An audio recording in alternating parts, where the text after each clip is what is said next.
Steve Phillips. He is a baseball analyst for ESPN. And apparently, he's a bit of a womanizer. He's had a history for that.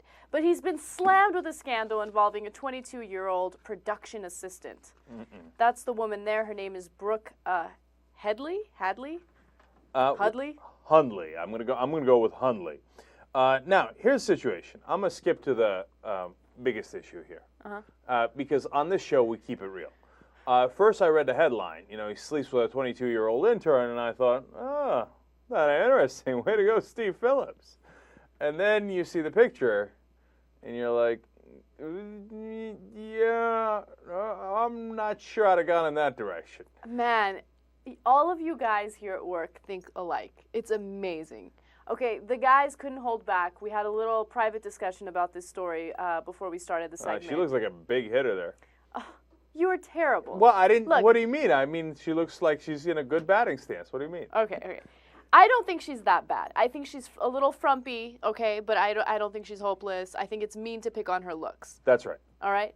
But with that said, she's psycho. Okay, now, here's the thing. I'm already picking on her looks because I know something about the story that you don't know yet. Right. So, Anna, fill them in. Okay, so Steve Phillips, you know, he hit it and quit it. He was not interested in pursuing a serious relationship with her, obviously, because he's married, right? I'd have quit it, period. That's where I would have started. But anyway, go ahead. She's office hot, though, maybe, for him. You got to be on that island an awfully long time before you get there. Okay, I'm just saying. All right. Now, remember, I'm saying this in the context that he's married and has 4 sons with his wife? 4 sons with his wife, okay. Yes. Okay. Okay, so what ended up happening is he dumped her, and she did not take it well. Yeah. So she decided to call his wife and make threatening comments, send her text messages with extremely detailed sexual events that she had with him. In fact, she told his wife that she knows about his birthmark on his crotch, and she also knows about a birthmark in his inner thigh. And then she told her, I'm telling you this so you know I'm not faking it. All right, now let's get into even more disastrous events. She leaves this letter, but as she's leaving the letter actually on the door of their home, okay, with their family, the wife pulls up. Hundley sees her, panics, puts it in reverse in the car, and tries to get the hell out of there, and smashes into a stone column. Clever. Okay, this woman is beginning to define the word fail, right? Okay, so, boom. I mean, can you picture the scene? You know, like, addicted. And she has to go forward and then get, oh, no, please no. Don't blow me that kiss. Okay, and then she stalked, and this is the really dangerous part and crazy part, and this is where I lost any interest in defending her, right? Or being kind to her.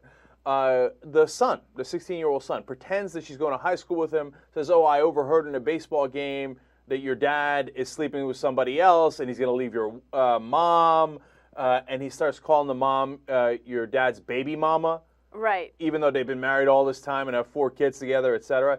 But then here's where it gets super creepy. She starts to ask him questions about, hey, do your parents sleep together in the same bed? Are they yelling at each other, etc.? No, cuckoo for Cocoa Puffs. I mean, she's off the deep end. Yes. So, now, Steve Phillips, what are you doing? Now, when he was with the Mets, he was the general manager of the Mets, right? He actually slept with a team employee 3 different times. Her name was Rosa Rodriguez. That sounds good. She went and sued him for sexual harassment. That sounds bad. Even though they had sex 3 times. Yeah, no, but look, if you're an employee, I mean, we have to know the context. I have no idea what the facts in that situation were. Now, Steve, look, you've already gotten in trouble for sleeping with employees, right? And it became public, and God knows what you had to do to repair your relationship with your wife and your family, right? Well, there is no repairing it. They're divorcing. It's over. He's done. Of course! Of course! You never know. Some women stay with the husband.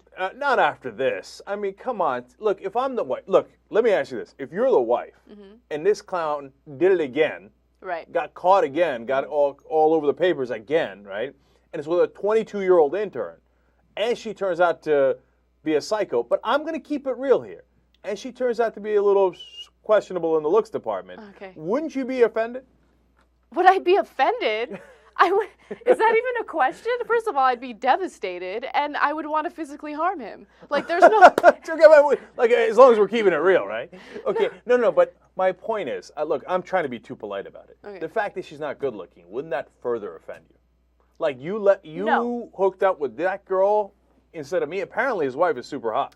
I think, no. Look, I would like to think, oh, he's cheating on me with someone who looks worse than me. How dare he, right? But at the same time, it would be a little worse if he was cheating on me with a supermodel. Because then, I mean, your confidence and your self-esteem takes a real hit when your significant other or your husband is cheating on you, right? But if he cheats on you with someone who already looks better than you, that's even worse. Because women, it's just in their nature. They automatically start to blame themselves, right? So it's like, oh, I did something wrong. What is it? It's something about me.